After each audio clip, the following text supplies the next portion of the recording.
As the ties between JDU and BJP reach breaking point over the issue of the Gujarat Chief Minister Narendra Modi as a possible prime ministerial candidate for the NDA, now the party president, BJP party president Rajnath Singh has spoken exclusively to Headlines today, where he has played down the split with the JDU. He's also gone ahead and said that BJP parliamentary board will decide finally on the prime ministerial choice.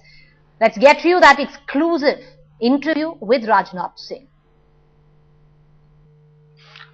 After the controversy generated by Bihar Chief Minister Nitish Kumar's remarks on the kind of person who should be the BJP's prime ministerial candidate, the BJP has been thrown in the middle of convergence.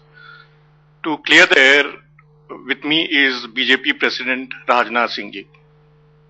Rajnath ji, ये जो विवाद पैदा हुआ है, नीतीश जी ने कहा कि BJP का प्रधानमंत्री का उम्मीदवार अटल जी के आदर्शों का पालन करने वाला हो और जो सेक्युलर हो, उस पे आप क्या कहेंगे?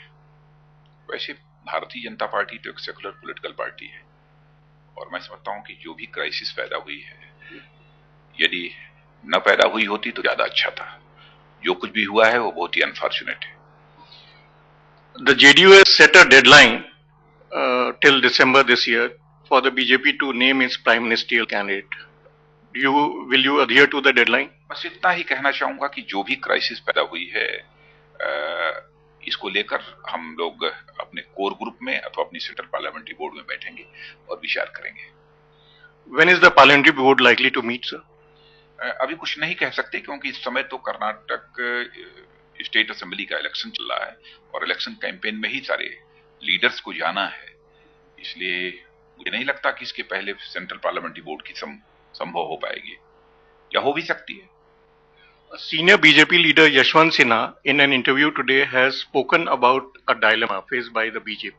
The cadre wants Narendra Modi, but the allies do not want.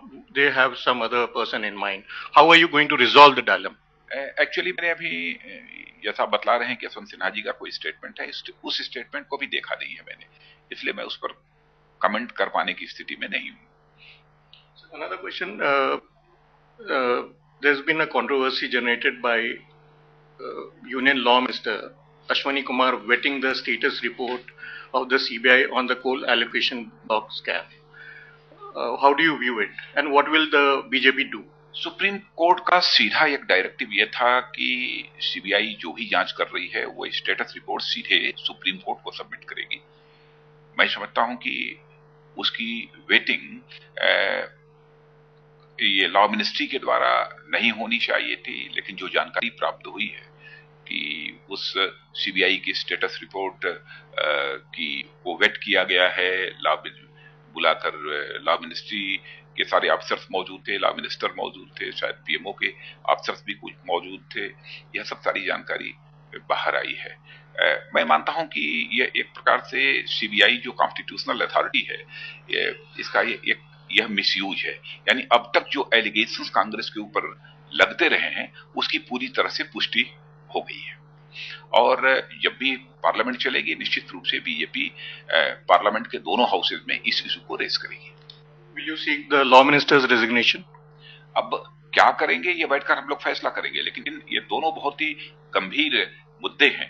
यह मुद्दा बहुत ही गंभीर है और इस मुद्दे को हम पार्लियामेंट के दोनों हाउसेज में उठाएंगे।